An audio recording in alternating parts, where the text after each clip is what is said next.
buenos días o muy buenas tardes, dependiendo de dónde os encontréis. Mi nombre es Diana de Miranda Leshko y como parte del equipo de Deusto International, es un placer daros la bienvenida a los Deusto International Talks.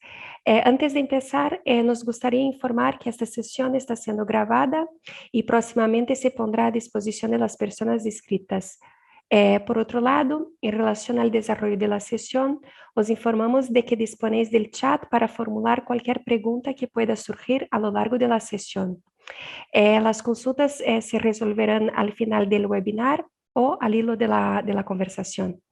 La sesión de hoy, titulada Justicia Social, Derecho Penal y Pobreza, vinculada al curso de verano de la Deusto Summer School, con el mismo título, aborda el trato que dispensa el derecho penal a determinadas conductas llevadas a cabo por personas en una situación socioeconómica desfavorecida y que podrían ser calificadas de delito. En concreto, se analizarán las posibilidades para mitigar la respuesta penal en estos casos a través de figuras como el estado de necesidad o la atenuante de pobreza. Para tratar de este tema, contamos con Demelsa Benito Sánchez, que es profesora de Derecho Penal en la Universidad de Deusto, doctora por la Universidad de Salamanca, donde desarrolló la tesis doctoral El delito de corrupción de funcionarios públicos extranjeros. Asimismo, contamos con la presencia de Carolina Bravo Vesga, que es profesora doctora de Derecho Administrativo en la Universidad de Manizales, Colombia. También doctora por la Universidad de Salamanca, donde desarrolló la tesis titulada La medida cautelar de suspensión del acto administrativo. Muchas gracias a Carolina y muchas gracias a la Universidad de Manizales por colaborar con la Universidad de Deusto en esta actividad. Como moderador, contamos con John López Gorostidi, que es profesor doctor de Derecho Penal en la Universidad de Deusto. Sin más dilación, paso la palabra a John. Gracias. Muchas gracias, Diana. Muy buenas tardes o muy buenos días a todos y bienvenidos a esta sesión, que bueno, comenzamos ya sin más dilación, echar las presentaciones. La primera pregunta o comentario que me gustaría plantear a las ponentes tiene que ver con una frase que igual todos hemos escuchado y tal vez no sea la frase más jurídica, ¿no? Pero bueno, podemos comenzar por ahí. Y es esta frase que dice que el derecho penal puede ser el derecho igual de los pobres, ¿no? O se dedica más a personas que pueden tener una situación desfavorecida económicamente, por lo menos, y el derecho civil sería el derecho de los ricos, por así decirlo. Entonces, tal vez comenzando por la profesora Demelsa Benito, no sé qué os parece esta frase, si pensáis que es correcta, si no, y qué reflexionáis en torno a esta cuestión. Sí, muchas gracias, John, por la pregunta. Y bueno, antes de nada, por supuesto, pues muy buenas tardes desde España a todos los que se han conectado. Buenos días a los que vienen de otras latitudes. Buenos días especialmente a los alumnos de la Universidad de Manizales que nos acompañan, que son bastantes. Y bueno, muchas gracias por esta conexión.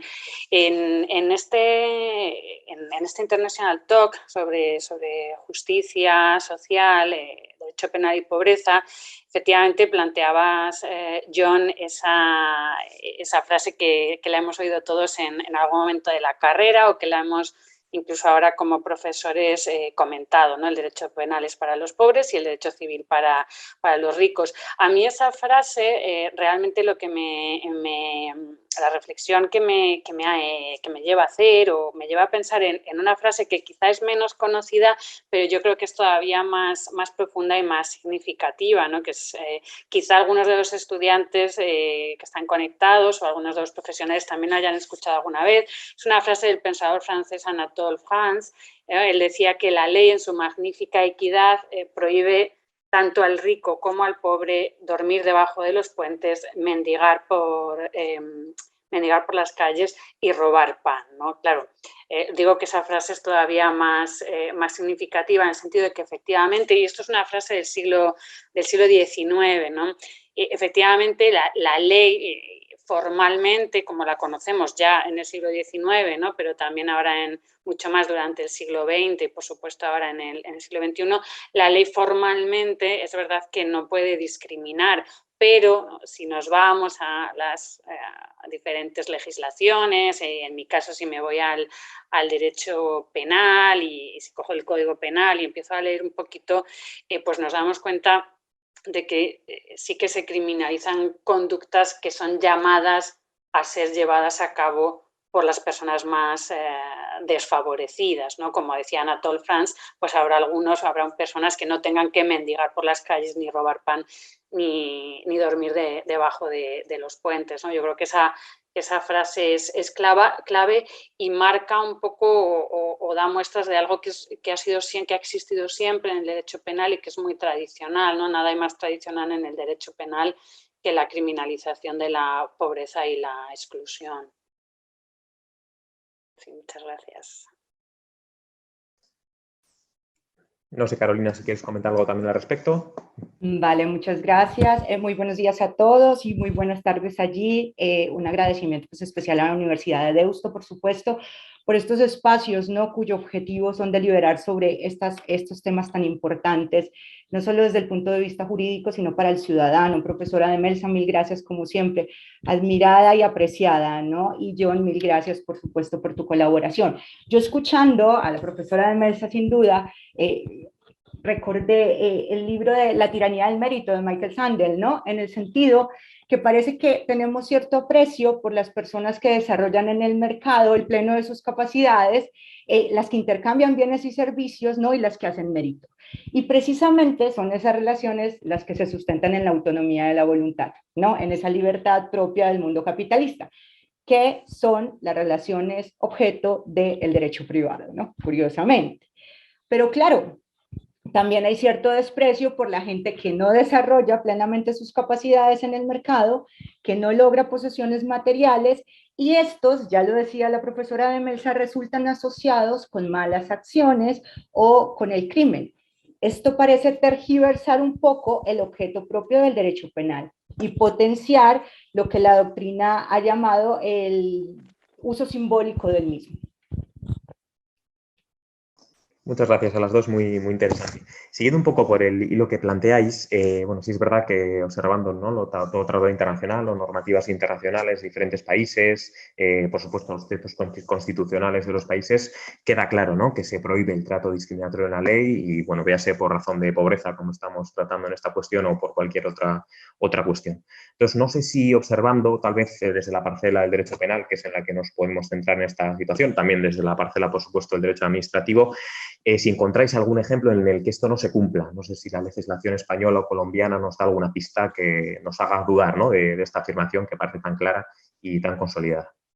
Sí, muchas gracias, John. Realmente sí, al hilo de lo que comentaba anteriormente, ¿no? Que decíamos desde un punto de vista formal, pues la ley, lógicamente, la ley negro sobre blanco no puede obviamente, en los estados democráticos y de derechos como los nuestros, discriminar, ¿no? Pero si rascamos un poco más, si profundizamos un poquito más, vemos que sí hay algunos ejemplos.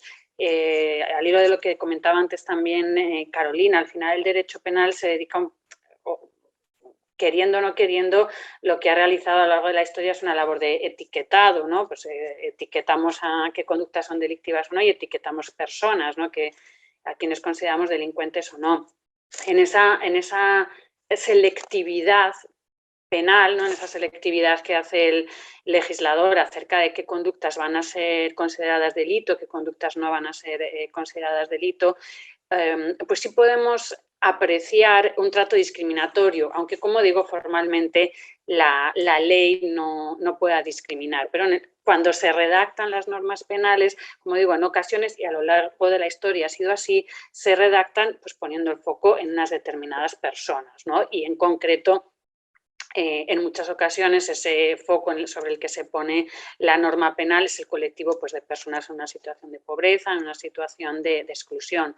Yo podría poner algunos ejemplos del Código Penal español, algunos que hemos trabajado en un proyecto en el que tenemos del Ministerio de Ciencia e Innovación del Gobierno de España, proyecto sobre aporofobia y derecho penal. Ahí hemos acuñado una expresión que es derecho penal de la aporofobia, que luego puedo comentar más en detalle, y precisamente en ese proyecto se han puesto de manifiesto en una publicación que además está en abierto y que luego os puedo dejar el link para su descarga, ahí se han puesto de manifiesto ejemplos de cómo el derecho penal, por ejemplo, en España, en el siglo XXI, efectivamente tiene esos tintes discriminatorios. Hay un ejemplo que es muy significativo, que sí me gustaría comentar al público, y es la criminalización que se realiza en el Código Penal español de una conducta muy concreta que aquí en España llamamos top manta. Es verdad que para los que no hayan tenido relación con España o no hayan vivido aquí es difícil de entender el nombre, pero enseguida lo va a entender el público. El top manta no es más que la venta ambulante y callejera de productos falsificados, en su momento CDs, como ya decimos aquí, CDs pirata, películas, DVDs, o más actualmente, porque es verdad que con el tema ahora de las plataformas digitales y demás, es verdad que la venta de CDs y DVDs en las calles no se produce, pero lo que vemos ahora mucho en las calles de las grandes ciudades en España es venta de calzado, bolsos de marcas muy conocidas, prendas de ropa, ¿no? Equipaciones siempre de clubes de fútbol y demás. Esa conducta en España es delito y es significativa porque es un ejemplo claro de criminalización de la pobreza. Para que el público lo sepa, esa conducta en España es llevada a cabo por un colectivo de personas muy determinado, que son hombres jóvenes procedentes del continente africano y en situación administrativa irregular, ¿no? Lo que aquí se ha denominado tradicionalmente sin papeles, ¿no? Personas sin papeles, sin papeles administrativos, sin una residencia legal. Como no tienen esos papeles, son personas que no pueden trabajar legalmente porque no tienen un permiso de residencia y un permiso de trabajo. Como no pueden trabajar legalmente, tienen que buscarse la vida en algo, ¿no? Y ese algo suele ser la venta de estos productos falsificados que la población compra o compramos siendo perfectamente conscientes de que son productos falsificados porque los compras en una calle de una gran ciudad, ¿no? Bueno, pues nuestro legislador lo que ha hecho es ese medio de vida, es el único medio de vida que tienen estas personas migrantes que vienen a España, el único medio de vida que tienen para subsistir es ese, y el legislador lo convierte en delito, cuando podéis entender que el daño que se está produciendo a un posible bien jurídico como la propiedad industrial o propiedad intelectual queda muy lejos y probablemente no respetaría en este punto el Código Penal español pues principios clásicos del derecho penal, ¿no? Como de intervención mínima, de última ratio, ¿no? Yo creo que ese sería un ejemplo perfecto de criminalización de la pobreza y la exclusión en el Código Penal español. Se podrían poner otros, ¿no? Criminalizaciones o el castigo como delito de pequeños ataques a la propiedad, ¿no? Pequeñas defraudaciones también. Que hay un ejemplo que es muy significativo en el Código Penal español y es que los delitos contra la propiedad, el hurto, que seguro que han estudiado también los estudiantes de Carolina conocen el significado. El hurto en España es delito, obviamente, desde el primer céntimo, que diríamos. Sin embargo, si uno se va a los grandes delitos económicos, el fraude fiscal, pues ahí vemos cuál es la diferencia de trato, ¿no? Hurtar un céntimo ya es delito, incluso intentar hurtarlo, ¿no? Es una tentativa, y si nos vamos al fraude fiscal, a los grandes defraudadores, por ejemplo, para el caso español y hablando en euros, que espero que me entienda la audiencia, solamente hay delito fiscal a partir de la defraudación de 120.000 euros. Claro, pues es una diferencia notable, ¿no? Muy interesante, Melsa, muchas gracias. También vestido con esos ejemplos de la legislación española. No sé, Carolina, si tú tienes la misma sensación sobre la legislación colombiana o entiendo que más o menos será parecidas tus impresiones. Absolutamente. Sin duda, tal como lo expresaba Melsa, en principio, pues la ley formalmente en los estados de derecho como los nuestros no puede discriminar, ¿no? Formalmente, de hecho, no lo hace, lo prohíbe, ¿no? Pero pues, como bien lo ha dicho nuestra experta profesora, pues en los códigos penales se recogen delitos, ¿no? O se recogen como delitos algunas conductas que en principio están llamadas a ser cometidas por esas clases más desfavorecidas y por las personas con menores recursos. Y eso ya en sí mismo pareciera algo discriminatorio.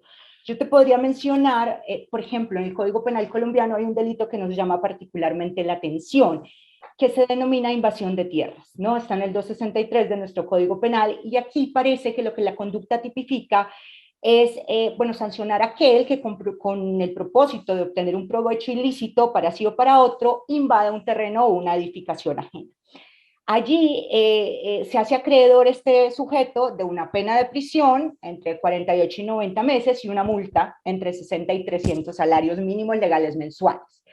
Ahora bien, la prisión y la multa es mayor si el predio invadido es en una zona rural, ¿no? Aumenta, y sobre todo la multa aumenta de 54 a 120, perdón, la prisión aumenta de 54 a 120 meses. ¿A dónde voy con esto? Es claro, ¿quién va a cometer este tipo de delitos? ¿No? En principio, la gente que no tenga posesiones y que tal vez por ello necesitará invadir. Pero, a ver, aquí hay una tensión, porque en un país como el nuestro, esto genera un llamado histórico, una tensión histórica, y es la delgada línea que puede hacer sujeto activo de este delito a los desplazados por la violencia generados por el conflicto armado. Una población pues en condición de vulnerabilidad. Por lo que, digamos que en estos casos sería deseable que la investigación y el juzgamiento pues se hiciera en contexto, ¿no? Que así el acusador y los tribunales, ¿cierto? Pues pudieran evaluar o tener en cuenta, ya lo decía también la profesora de Melsa, ¿no? En estos delitos que citó, el estado de necesidad del sujeto que pudo generar la conducta, esa condición de vulnerabilidad, ¿cierto? Del sujeto. También me llama la atención esta diferencia que nos pone de presente de Melsa sobre las altas penas que este tipo de delitos llamados a ser cometidos por los pobres, ¿cierto? Tienen frente a las penas que en España tienen los delitos económicos, fraudes, blanqueo de capitales, ¿verdad? Entre otros. En Colombia no es así. Las penas para la delincuencia económica son bastante elevadas, son muy elevadas. Piensen que el lavado de activos tiene entre 10 y 30 años de prisión y una multa más o menos entre 1.000 y 50.000 salarios mínimos legales mensuales. Es un sistema más punitivo, más retribucionista, con penas mucho más elevadas. Así que en este sentido, digamos que el segundo argumento que planteaba la profesora, pues en Colombia, digamos que no se percibe tanto la diferencia. Ahora, otra cosa, y esto lo saben ustedes mejor que yo, es que las penas no se apliquen, que la probabilidad de sanción sea baja, o algo en lo que es experta mi querida colega, que la probabilidad de denuncia sea muchísimo menor, ¿no? Cuestiones que ya ha puesto de presente el análisis económico del derecho sancionatorio y que parecen dejar entredicho la efectividad, ¿no?, de la sanción en este sentido. Si me permite el moderador, quería añadir algo porque me ha llamado mucha atención esta diferencia de penas, porque es verdad que en España, como he comentado, pues para los delitos económicos, en comparación con lo que serían los puramente patrimoniales, ¿no? Hurto, robo, estafa y demás, es verdad que es notable esa diferencia de trato, ¿no?, entre la pena para el pobre y la pena para el rico. Y me venía a la mente porque en un seminario que asistí recientemente, también sobre estos temas de criminalización de la pobreza y la exclusión, alguien planteaba, y perdonadme porque creo que existen, no recuerdo muy bien si es Argentina, pero si hay algún compañero igual en el chat lo puede aclarar, y si no, probablemente o Chile, no estoy muy segura. Se ha planteado una agravante que tenga que ver con el nivel económico del sujeto, de manera contraria a lo que es verdad que parece que se recoge en nuestros códigos penales. Mencionaba Carolina el estado de necesidad, e incluso hay otros, no sé si también el Código Penal de Colombia, no lo tengo muy controlado, que recogen una atenuante de pobreza. Hay otros códigos penales que tienen atenuante de pobreza, pero precisamente la propuesta, como digo, que se mencionaba en este seminario, y me parece que en algún país latinoamericano ya existía, era esa voy a llamarlo así de manera muy simple, es agravante de riqueza, ¿no? O sea, ya es malo defraudar, por ejemplo, pero que defraude usted siendo, no sé, pues el presidente del gobierno, el gran empresario del país, o el jefe de Estado, o el yerno del jefe de Estado, lo que sea. Bueno, pues entonces es verdad que casi que tiene más delito todavía. Yo es verdad que, bueno, voy a rechazar un poco la propuesta por el tema de no ser muy punitivistas, pero lo que sí podríamos decir es, bueno, todas las cuestiones favorecedoras que tiene el delincuente de cuello blanco, esas se podrían tener en cuenta para el delincuente de cuello azul, ¿no? Regularización fiscal, reparación del daño, ¿no? Pongo el ejemplo del hurto en España, ¿no? El hurto, hurtar, no sé, cantidad mínima de dinero, una prenda de ropa en un supermercado o algo de comida en un supermercado, es delito, como he dicho antes, y aunque devuelvas la cosa, a lo sumo, se te aplica una atenuante de reparación del daño, pero sigue siendo delito. Sin embargo, nos vamos a los grandes defraudadores fiscales y si regularizan su situación, entonces ya no hay delito.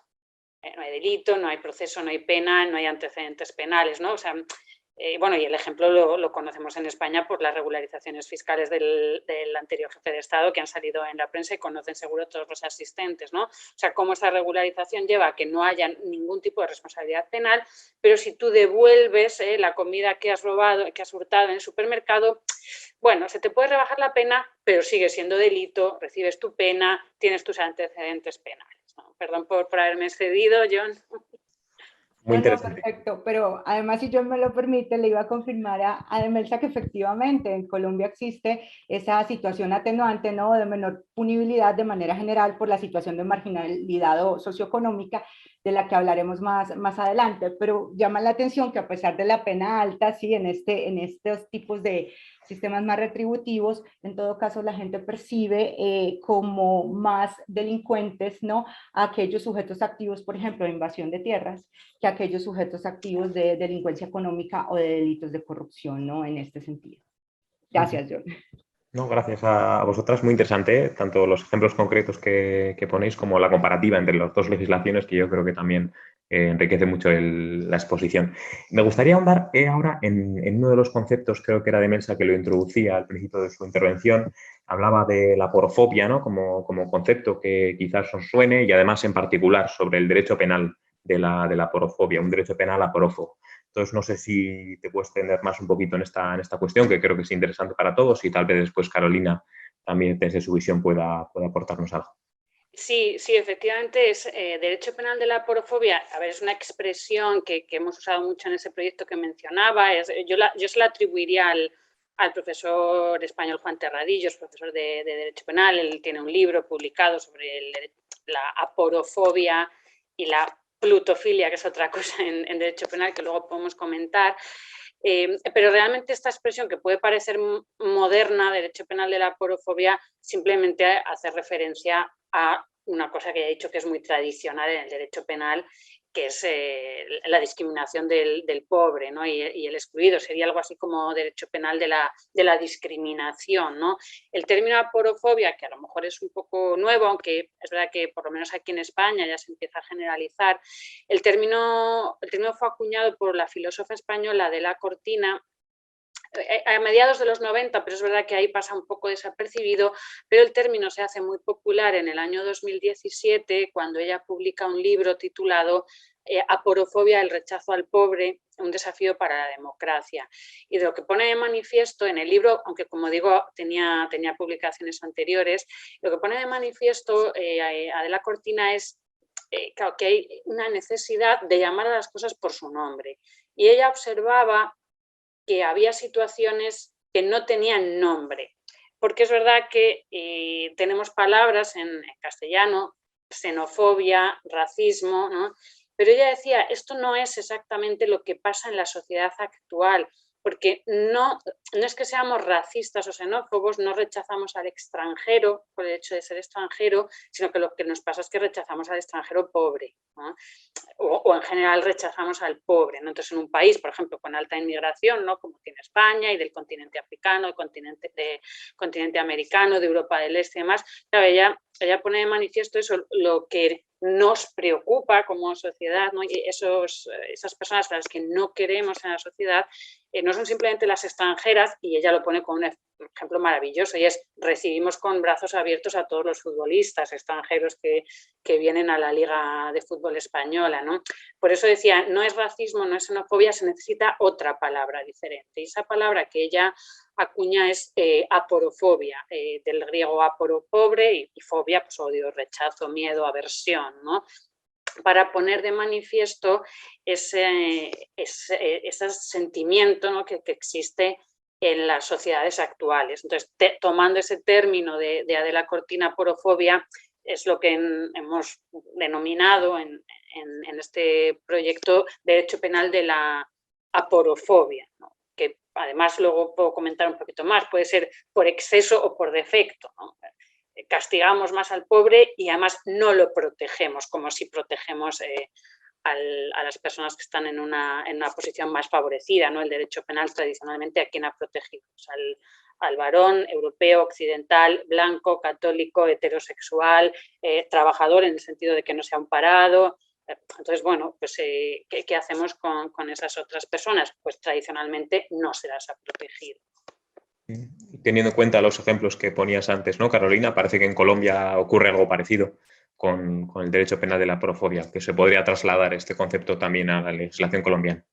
Vale, digamos que no es una expresión común dentro del léxico jurídico en el país, o no está en el imaginario de los colombianos y colombianas realmente, ¿no? Ya lo decía la profesora de Melsa, es una expresión acuñada pues por la filósofa Adela Cortina, ¿no? Y básicamente plantea este rechazo, ¿no? Hacia las personas con escasos recursos. Ahora, si bien es cierto que el término no es usado frecuentemente entre nosotros, ello no implica que no se presente, que no lo percibamos, ¿no? Ya lo planteábamos al principio, sin duda, desde el punto de vista cultural se tiene la creencia, ¿no? De que estas personas con escasos recursos, humildes, con pocas posesiones materiales o con dinero, pues se asocian, son personas asociadas al crimen, a las malas prácticas, a las malas acciones, ¿no? Parece que a esta persona se le huye, se le excluye, porque la vida no los ha premiado, y por esa razón es como si tuvieran un dejo de sospecha, ¿no? Es el extraño en términos de Bauman, ¿no? Y esto se percibe culturalmente. Ahora, se acude sin duda a este pensamiento liberal de que las personas que tienen, pues, tienen posesiones por sus buenas acciones, ya lo decía la profesora Melsa, por su buen comportamiento, por su buena vida, pero no, de alguna manera, no se tienen en cuenta, no se es consciente de las condiciones que han tenido para decidir, ¿no? Y esto pues es fundamental, ¿no? Para materializar lo que, digamos que nosotros hace 30 años, por ahí ustedes hace mucho más, para materializar el contenido del principio de solidaridad que caracteriza a estos estados constitucionales, ¿no? Y que ha desarrollado de una manera magistral la profesora Nussbaum. Sin duda, pues, una persona no es pobre porque quiere, ¿no? Porque la lotería de la vida, como dice Rawls, no le ha permitido, ¿no? Tener esas condiciones, pero bajo las cuales pueda decidir, ¿no? Y esto, pues, ha llegado a pensar que estas personas no tienen mérito.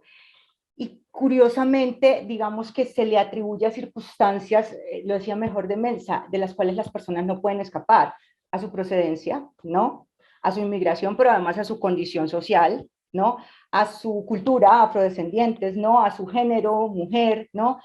Toda una serie de estigmas y una cantidad de juicios que se han generado a raíz de ello. Ahora, digamos que pese a que no es usual el uso de aporofobia, yo quería resaltar, yo no sé si Demelsa también me dirá algo allí, que en el ambiente penitenciario y carcelario sí ha venido haciendo eco una expresión, pero es la afrofobia, ¿no? Esta especialidad de la aporofobia. Pero esto por vía de los llamados y las recomendaciones de Naciones Unidas, que ha sido pues insistente en señalar ese racismo institucional puntualmente al que están sometidos los reclusos afrodescendientes internos, ¿no? En los centros penitenciarios. Curiosamente, sobre esa palabra, en ese ambiente hay más uso. Pues gracias, Carolina, porque no conocía, o al menos no me parecía que aquí en España se sea muy utilizada la palabra afrofobia, cuando aquí es verdad que buena parte de nuestra inmigración en España, por supuesto, procede del continente africano. Podría, pero bueno, ya indagaré al respecto. Sí quería comentar, porque me he olvidado antes de decirlo, sobre el término en sí aporofobia, ya lo institucionalizado que está, que ya en el Código Penal aparece la palabra, o sea, en la última reforma no, porque el Código Penal en España se reforma cada mes, pero bueno, en una de las últimas reformas, que fue el año pasado, en 2021, se incorpora el término aporofobia dentro del agravante de discriminación, ¿no? Existe en la parte general del Código Penal Español, el artículo 22.4, existe el agravante de discriminación y ahí tradicionalmente se mencionaban motivos: raza, religión, sexo, orientación sexual, religión, etcétera, procedencia, nacionalidad. Y desde el año pasado se incorpora también como agravante pues, llevar a cabo un delito por motivos aporófobos, ¿no? Esto es que había planteado problemas en la jurisprudencia porque pues, sí se han dado casos, algunos muy graves, ¿no? Incluso con resultado de muerte, ¿no? De agresiones a personas en situación de sinhogarismo, como digo, algunos de ellos incluso con resultado de muerte, donde se había solicitado aplicar un agravante de discriminación, o sea, al asesinato en sí o al homicidio en sí se había solicitado aplicar un agravante de discriminación porque a esa persona se le había atacado por ser una persona que dormía en la calle en situación de sinhogarismo, y los tribunales decían, claro, es que el principio de legalidad penal no me permite, si no está en el Código Penal, hay otras discriminaciones en el Código Penal, pero si no está la discriminación por razones de pobreza, no lo puedo aplicar, ¿no? Y es verdad, es el Estado de Derecho. Bueno, pues ahí ya, como digo, se ha modificado y ya se ve en la agravante de discriminación y en otros preceptos del Código Penal español que tienen que ver con temas discriminatorios, ya se ve la palabra aporofobia. Sí. Muy bien, por vuestras intervenciones parece claro, ¿no?, que hemos encontrado algunos ejemplos en las dos legislaciones, la española y la colombiana, que bueno, lleva a pensar que las condiciones económicas son un factor, ¿no?, a la hora del tratamiento penal de los reos en este caso, pero sí me gustaría introducir un nuevo factor, que es el factor de género, y no sé si pensáis que esta situación tal vez se agrave en el caso de las mujeres, si, ¿no?, pues si cuando combinamos la cuestión de la pobreza o los escasos recursos económicos y además que esta persona que entra en el sistema penal o que, bueno, que sufre es víctima de un delito es una mujer, si pensamos que aquí el tratamiento es más severo todavía o encontramos alguna diferencia con los hombres. Sí, mira, precisamente comentaba yo antes, ¿no?, que uno de los prototipos de personas que en España sufren aporofobia y sufren discriminación y no tanto racismo, era ese, mencionaba yo antes, que era el hombre joven que venía del continente africano en situación administrativa irregular. Es decir, el migrante en situación irregular sufre discriminación, pues si a eso le añadimos que es migrante, mujer, en situación pobre, ¿no?, en situación administrativa irregular, la discriminación, por supuesto, es todavía mayor por la sociedad, por el sistema en general. Lo que pasa es que yo sí me quería centrar en este punto en algún ejemplo estrictamente penal, ¿no? Y hay un tema que tiene que ver con la trata de personas, ¿no? Y voy a focalizar en la trata de personas con fines de explotación sexual, porque es la conducta en la que más del 90% de las personas tratadas son mujeres, ¿no? Quizá no tanto si habláramos de trata con fines de explotación laboral, pero cuando se trata o cuando hacemos referencia a esta trata de personas para la explotación sexual, para el ejercicio coactivo de la prostitución, las protagonistas son las mujeres. Y fijaos ahí, porque sí es cierto que eso está en el Código Penal, es delito y además castigado con unas penas muy elevadas, la trata de personas, pero cuando se observan los casos en la realidad, cuando hay procedimientos por este tipo, o si entras o si tenéis oportunidad, ¿no?, de entrar en contacto con mujeres que han pasado por esta situación, hay una confusión en ocasiones respecto de la mujer como víctima o como delincuente. me voy a explicar, ¿no? En el fondo la mujer es víctima de un delito de trata de seres humanos, el delito o de los delitos más graves que existen en el Código Penal, ¿no? Que implica la cosificación de la persona, en este caso de la mujer. Luego no nos cabe lugar a duda que es víctima, pero sin embargo, por todo lo que rodea la captación, el traslado, las conductas que se realizan cuando son sometidas al tratante o a los tratantes, normalmente estamos hablando de organizaciones criminales. Claro, muchas de esas mujeres en ocasiones por su situación son obligadas o se ven obligadas a llevar a cabo determinados delitos, que pueden ser, por ejemplo, pues, hurtos a clientes, tráfico de drogas, porque se les utiliza para hacer los intercambios y demás. Entonces, claro, es muy importante considerar que es que esa mujer está siendo obligada a cometer ese delito porque es víctima de un delito de trata de personas, ¿de acuerdo? Entonces, es necesario tener en cuenta, y en ocasiones, y hay algún estudio de algunas compañeras profesoras españolas, donde en un estudio en prisión analizan mujeres en prisión, cuántas de ellas están ahí y muy probablemente lo que tendrían que ser es consideradas víctimas de trata de personas, ¿no? Y es muy significativo. Es verdad que hay un precepto en el Código Penal español que da opción al juez en esos casos en los que tenemos una víctima de mujer, bueno, no tiene por qué ser mujer, estoy poniendo el caso de mujer por el tema de la explotación sexual, pero cuando tenemos una mujer víctima de trata de seres humanos que se ha visto obligada a llevar a cabo delitos para la organización criminal o etcétera, el Código Penal permite que se le exonere de pena, ¿no? Pero claro, eso es una disposición todavía un tanto desconocida, no se aplica mucho por los tribunales, ¿no? Entonces, bueno, yo creo que ese es un ejemplo, ¿no? de cómo la mujer, en este caso pobre, migrante, situación administrativa irregular, pues sufre todavía más discriminación por parte del sistema de justicia penal. No sé si, Carolina, por tu parte tienes la misma sensación, que el factor de género también es un factor importante aquí o no lo es. Sí, sin duda, ¿no? Parece que equiparar la igualdad, ¿no? En la responsabilidad por hechos delictivos fuera muy difícil, ¿no?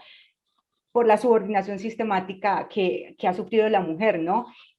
Sin duda, Demel se ha mencionado algunos asuntos relacionados propiamente con la tipificación, ¿no? En el Código Penal, pero también la mujer aparece en juicio ya en esta aplicación, ¿no? Como un sujeto sospechoso, ¿no? Se evidencia muchas veces ese dominio cultural. No sé si piensen igual, ¿no? Ese probablemente ella quiso y luego se arrepintió, la deja siempre bajo sospecha, por ejemplo, en los asuntos de acceso carnal, ¿no? Lo que probablemente puede afectar la celeridad, la eficiencia, la certeza, ¿no? En ese tipo de juicios. Aquí hay algunos ejemplos en esa aplicación de la norma que me parecen importantes. Por ejemplo, la mujer víctima de violaciones de derechos humanos, ¿no? Que luego debe ser testigo en estrados judiciales, ¿no? Sin duda es tratada de manera discriminatoria por el sistema penal, pero ¿por qué? No porque no tenga protección, sino porque esa protección como testigo está sujeta a las reglas generales, ¿cierto? De todo tipo de protección especial y no tiene en cuenta realmente pues esto, la importancia de no descubrir su identidad como víctima de violación de derechos humanos, la protección frente al público, frente a los medios y específicamente esa protección especial que necesita en la confrontación con el acusado, ¿no? Yo creo que esto la expone a riesgos de muerte, maltrato, amenaza, ¿no? A eso yo creo, y en esto sí un poco desde el camino de la reparación, ¿no? Un poco luego en las demandas que tienen que ver con la reparación integral, yo creo que al sistema le hace falta andar mucho camino en el contenido de esa reparación integral para las víctimas, mujeres sujetas, pues víctimas de violaciones masivas de derechos humanos, ¿no? Porque esa reparación todavía no ha logrado individualizarse, no ha logrado hacerse de manera distinta a la de los hombres o a la del colectivo, ¿no?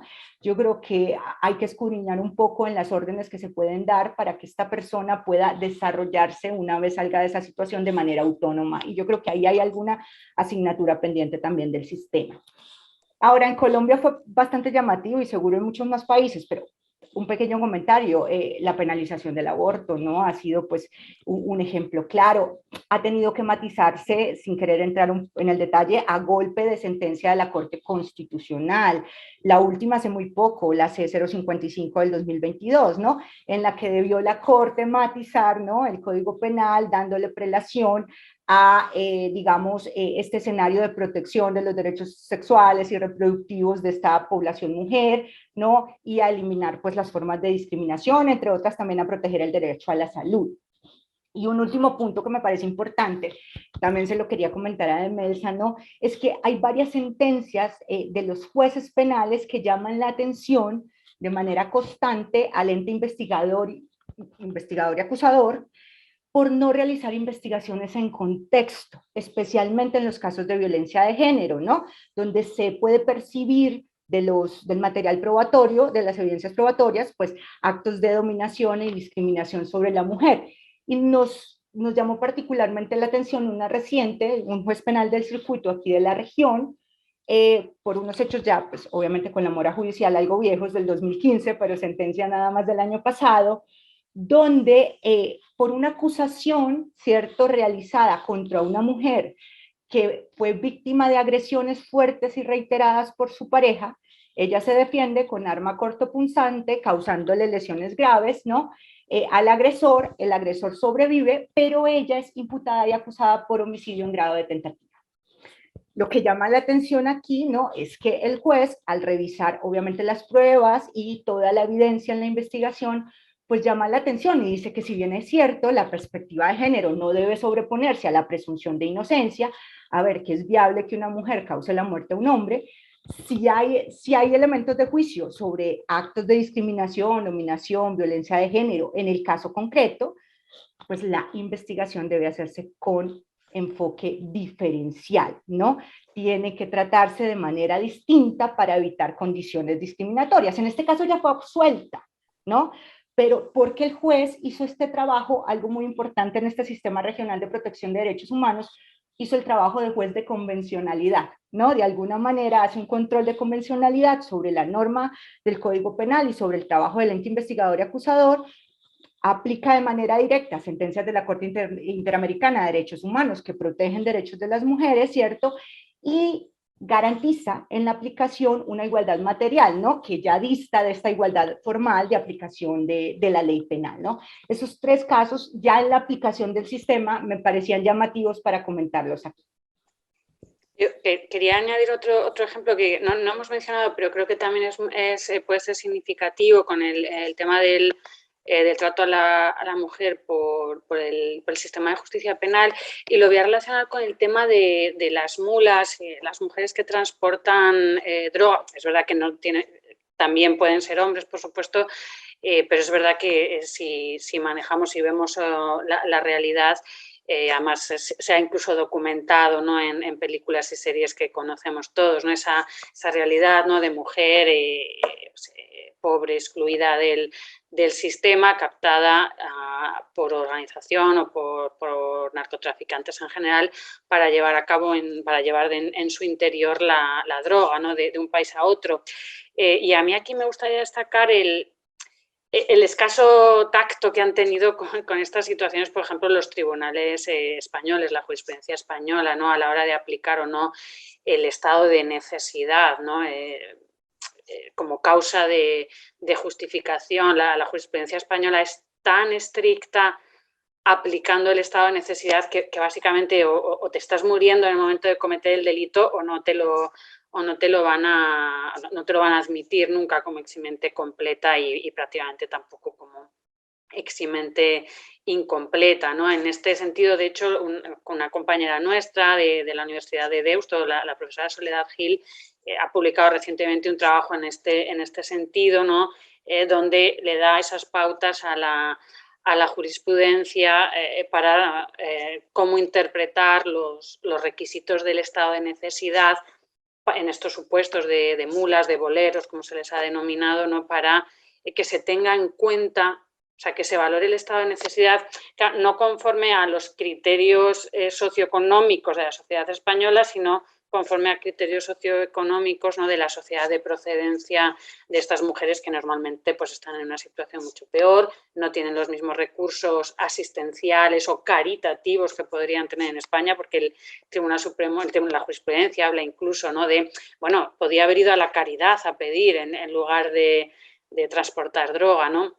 Entonces, bueno, es un punto interesante ahí para donde se pone de manifiesto, ¿no?, esa discriminación del pobre y en este caso donde muchas de las protagonistas son mujeres. A la profesora Soledad Gil, por cierto, la tendremos en el curso de verano que lleva el mismo título que este International Talk y que tenemos el mes que viene, no, el siguiente, en el mes de julio en la Universidad de Deusto, y que por supuesto están todos invitados a inscribirse. Bueno, ahí también el profesor John López, que hace de moderador, también estará allí para tratar precisamente cuestiones como las que estamos aquí tratando un poquito más profundamente, ¿no? Sí.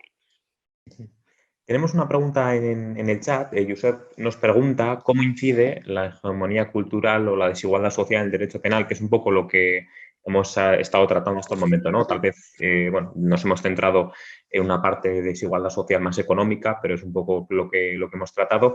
Y nos hace una segunda parte de la pregunta, que es precisamente lo que yo me estaba también planteando, y es cómo puede regularse, ¿no? ¿Qué respuesta desde el derecho penal o desde el sistema penal le podemos dar bueno, pues a esta situación? Y sí es verdad que, bueno, habéis dado un par de claves. Una podía ser, de Mensa comentaba ahora el trabajo de Soledad Gil sobre el estado de necesidad, que puede ser una clave. También la parte del atenuante de pobreza, ¿no?, que antes comentaba Carolina, que sí que está presente en alguna legislación, no en el caso de la española. Entonces, bueno, no sé si queréis comentar un poco por ahí sobre esa segunda parte, sobre qué es lo que podemos hacer, ¿no?, teniendo en cuenta que tenemos esta situación donde igual las personas pobres se ven en parte desfavorecidas. Sí, bueno, muchas gracias, Josep, por la pregunta. La verdad es que la primera parte obviamente tiene todo el sentido con lo que estábamos diciendo. Obviamente lo hemos mencionado, creo que ambas. Yo hablaba de la selectividad penal y Carolina hablaba del etiquetado. Obviamente, quien diseña las normas penales pues está en una determinada posición en la sociedad y de ahí las normas penales que tenemos, ¿no? Luego la hegemonía cultural y la desigualdad es evidente que está presente. El problema es, respondiendo al compañero que pregunta, ¿cómo podemos regular? O sea, ¿qué podemos hacer, ¿no? ¿Qué podemos hacer para un poco mitigar este trato discriminatorio, ¿no?, que dirige el derecho penal hacia las personas más desfavorecidas? Entonces, yo creo que aquí hay diferentes... Bueno, quizás si tuviera toda la respuesta, pues estaríamos mucho mejor, ¿no?, en esta sociedad. Pero voy a intentar al menos arrojar algo de luz al respecto, ¿no? Yo creo que por una parte algo que puede hacerse tiene que ver con cómo se interpretan las normas penales. Lo digo porque, como viene al hilo de lo que estaba diciendo antes, yo estaba hablando de cómo se interpreta por la jurisprudencia el estado de necesidad, ¿no? Por ejemplo, la causación del mal, que no sea mayor del mal que se quiere evitar, etcétera. Entonces, claro, hay un primer punto que, más allá de regularse, que preguntaba el compañero, tendría que ver con una interpretación que hacen los jueces, ¿no?, jueces magistrados, en general, tribunales. Una interpretación que tenga en cuenta, efectivamente, la condición socioeconómica de la persona que está acusada, o sea, pero verdaderamente. Yo comentaba y hacía mucha crítica a esa interpretación de la causa de justificación del estado de necesidad por nuestra jurisprudencia, donde prácticamente exigen que te estés muriendo de hambre, pero muriendo literalmente de hambre, para que te apliquen la causa de justificación. Hombre, pues eso hay que relajarlo por parte de los tribunales. Luego también existiría la posibilidad de que desde el punto de vista del legislador se incorporaran cosas al texto punitivo o incluso se sacaran cosas, ¿no? Por ejemplo, que se incorporaran, por ejemplo, para el caso español, no tenemos como tal esa atenuante de pobreza que mencionábamos antes, ¿no? Tenemos el estado de necesidad como causa de justificación, pero, como digo, no se aplica o prácticamente no se aplica. Podría introducirse, y algunos compañeros así lo han propuesto, pues podría incorporarse algo así que podríamos llamar un atenuante de pobreza, un atenuante simple. En nuestro Código Penal sería en el artículo 21, por ejemplo, podría caber ahí. Podría el legislador también despenalizar algunas conductas, de sacar algo del Código Penal. Yo planteaba al inicio de mi intervención el problema del castigo en España con esa venta de productos venta callejera de productos falsificados, que no tiene prácticamente lesividad y es delito, ¿no? Ni siquiera infracción administrativa es delito. Bueno, pues quizá no debería estar eso en el Código Penal. Por parte del legislador, sí, yo creo que se podrían llevar a cabo modificaciones en los textos penales. Luego todo esto también, que preguntaba el compañero cómo regularlo, hombre, pues todo también va a responder un poco del modelo de Estado que queremos, ¿no? Si hemos apostado por un Estado social y el Estado del bienestar, claro, el derecho penal al final es la última ratio y el derecho penal, por supuesto que no es la solución a la pobreza ni a la aporofobia, ¿no? O sea, esto pasa por unas políticas previas, ¿no? de contenido social, promoción de la igualdad. Y aquí creo que, bueno, no sé si nos excedemos o no del tema, pero ya nos metemos en otro ámbito que excede del derecho penal, pero que tiene que ser lo previo, es decir, ya lo decía el penalista alemán, ¿no? La mejor política criminal es una buena política social, ¿no? Entonces, por ahí iría la solución.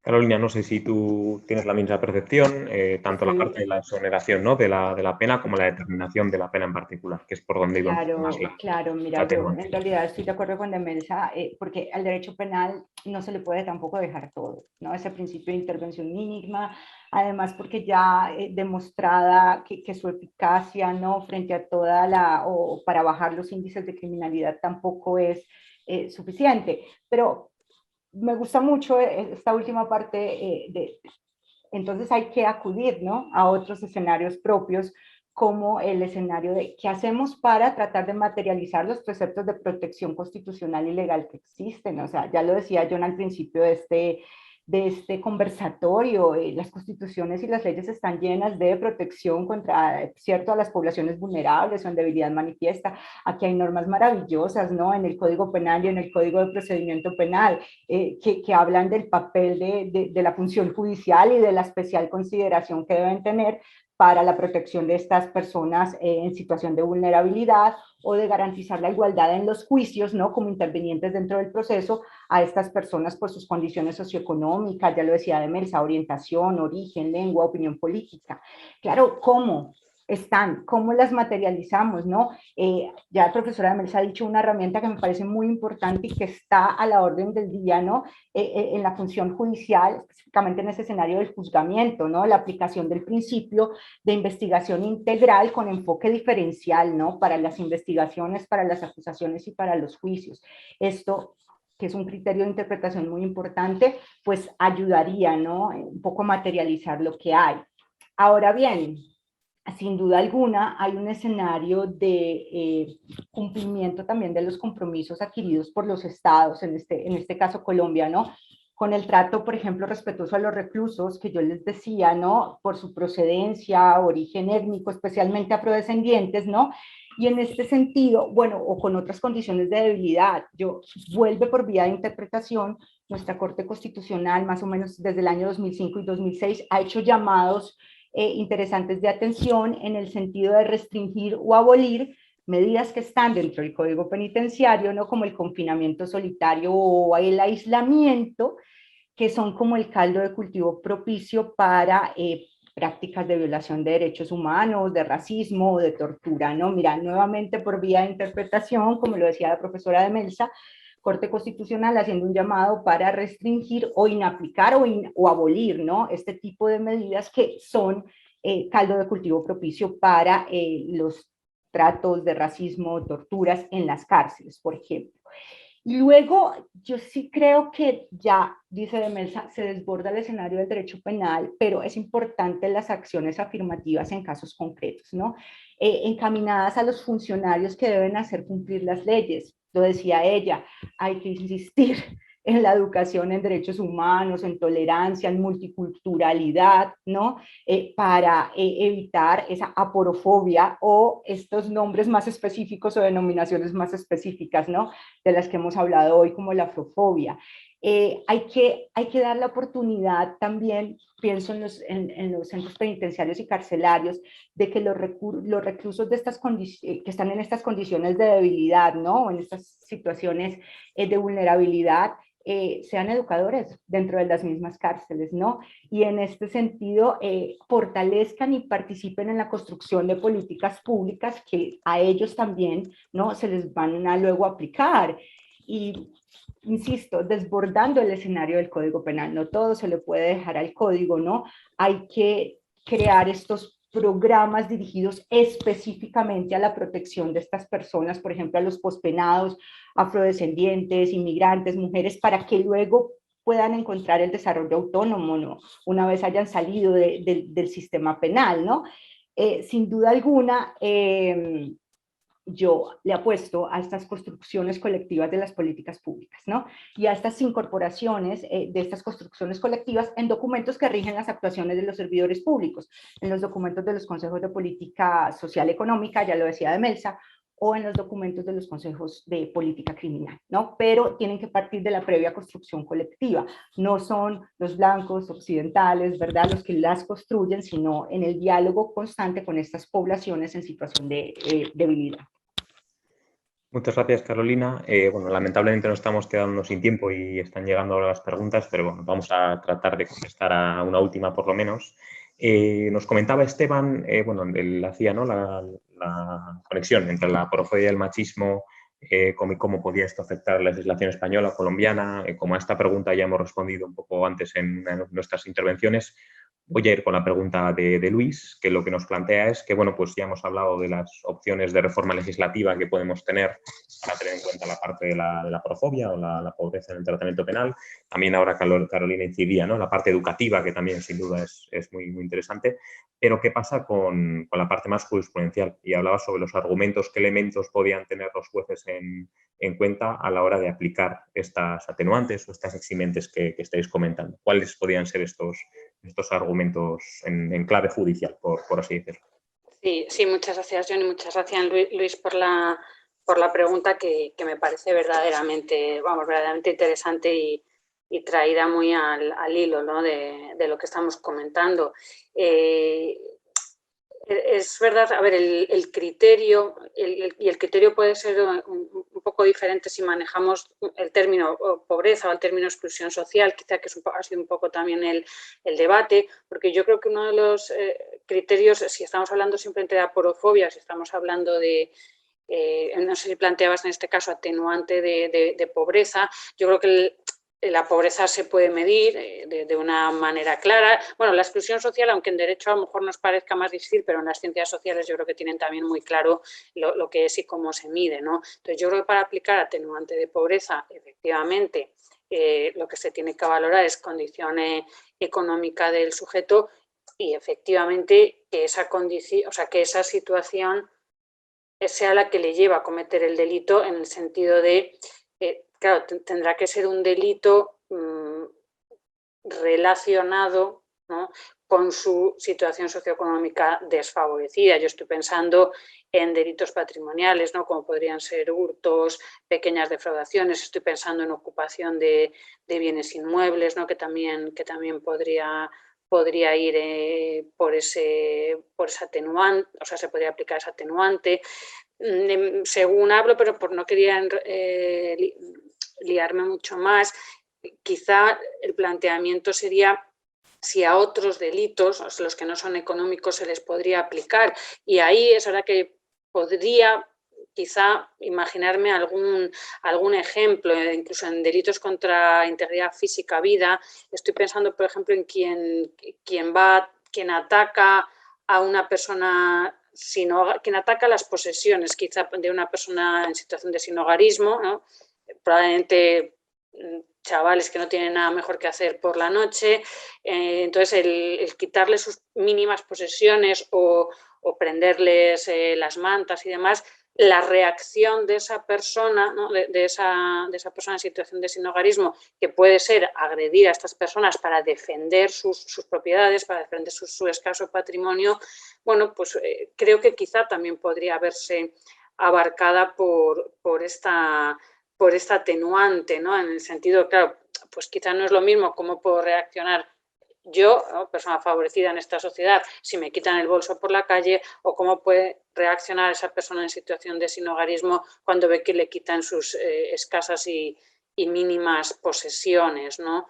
Pero bueno, yo creo que nos queda mucho por trabajar. Menciona el compañero Luis que cómo convencemos al tribunal, por lo general burgués. Pues yo es que aquí creo que lo que tienen que hacer jueces y tribunales es tener mucho más contacto con la realidad. Eso es lo que podríamos demandar, ¿no? de nuestros juzgadores, que verdaderamente conozcan cuál es la realidad de las personas que en ese momento se les muestran en la sala y tienen que enjuiciar, ¿no? Que en ocasiones, bueno, pues claro, toda esa pobreza y marginalidad que da fuera de la sala son tratadas como cualquier otra persona, pero hay que tener en cuenta que efectivamente ellos no están en la misma situación que estamos muchas otras personas en esta sociedad, ¿no?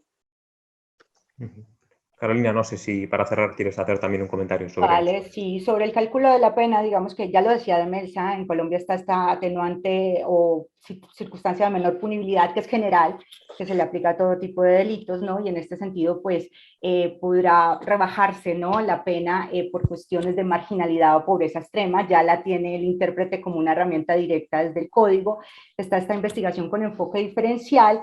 Y luego, también creo que lo comentaban, en materia de multa, se tendrá en cuenta en la motivación cuando se haga la imposición de la multa, pues la situación socioeconómica del condenado, ¿no? Deducida del patrimonio, los ingresos, las cargas familiares, ¿no? O su imposibilidad de pagar. Esto también está específicamente en el 30.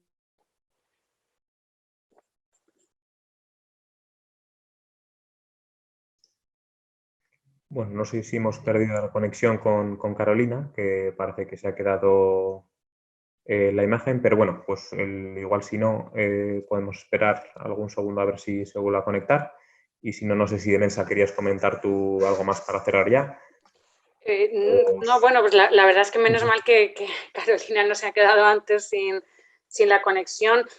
Bueno, no, quizá de manera muy breve, porque ha habido dos preguntas que me han llamado la atención, que no ha dado mucho tiempo, pero sí quería comentar algo. Y una tiene que ver con el tema medioambiental, porque yo creo que es esencial comentar algo sobre aporofobia y medio ambiente, ¿no? Porque al final menciona el compañero, ¿no? Que qué hacemos para proteger los derechos de tercera generación. Yo creo que hay un vínculo claro, es decir, las personas que están sufriendo esa violencia medioambiental son también las personas más desfavorecidas, ¿de acuerdo? Y en determinados territorios, y por supuesto las personas que nos acompañan desde Colombia, pero también desde otros países, pensemos en la Amazonía brasileña. Obviamente quienes están sufriendo los ataques al medio ambiente son más las personas pobres, las personas más desfavorecidas, y eso creo que tienen que tenerlo en cuenta las legislaciones, y sobre esto se está evolucionando mucho, ¿no? Se plantea la incorporación de algunos delitos a los códigos penales, ¿no? Como el ecocidio, se plantea su incorporación incluso hay quien ha planteado, ¿no? Al Estatuto de Roma de la Corte Penal Internacional, en tanto que el bien jurídico es colectivo. Otra cosa es que los bosques sean de un determinado país, en este caso podría ser Brasil, pero el bien jurídico es colectivo y nos preocupa a todos. Y había una última cuestión por aquí también, por dar ya, ir cerrando y dar respuesta también a Allen, sobre las alternativas al uso de la prisión, ¿no? Comenta él, para los casos de escasos delitos patrimoniales y el microtráfico, el narcomenudeo, que también denominamos aquí. Yo creo que es esencial también.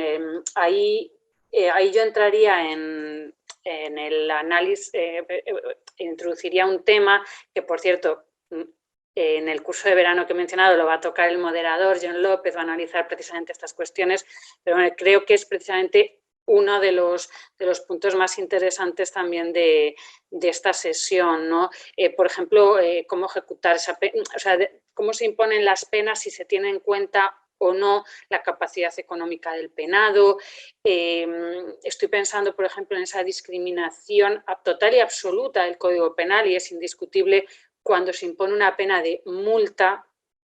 La persona, si tiene dinero para pagar la multa, la paga, perfecto. Si no tiene dinero para pagar la multa, saben ustedes, ingresa en prisión por una responsabilidad personal subsidiaria, ¿no? O sea, esas yo creo que es de las manifestaciones más aporófobas del sistema, ¿no? De las manifestaciones más discriminatorias, ¿no? El tema de la pena de multa, pero como digo, John en el mes de julio tendrá muchas más cosas que yo que contar a este respecto. Entonces, a mí no me queda más que despedirme, dar las gracias y muchas gracias al moderador, a Carolina, que no sé si quieres comentar algo también. Nada, pediros disculpas un poco por el problema de conexión en estas maravillosas montañas y simplemente eso, digamos que hacer un llamado general a que, como lo decía Demelsa, se sigan debatiendo estos temas porque el acceso a la administración pública, a la administración de justicia, no puede depender sin duda alguna de las posesiones materiales, el dinero, ¿cierto? Y este escenario de excluir a quien no lo tiene, ¿no? Sin duda alguna, a veces quienes más tienen recursos logran no solo hacer el pago de las multas que dices Demelsa, sino tener mejores defensas técnicas, ¿no? Y esto también restringe la posibilidad a quienes no tienen estas posesiones materiales de tener decisiones más favorables en el sistema, ¿no? Muchísimas gracias a todos por la invitación y de nuevo mil disculpas por los últimos momentos de fallas técnicas.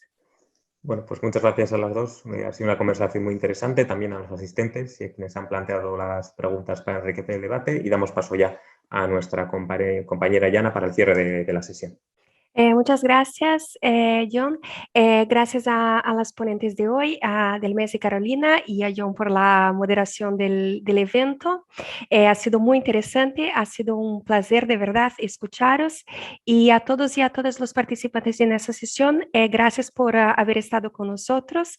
Os recordamos, como decíamos al principio de la sesión, que os compartiremos el vídeo.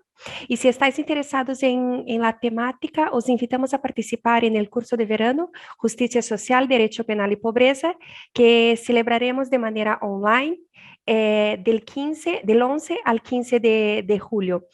Podéis encontrar toda la información y el enlace os vamos a compartir por el chat.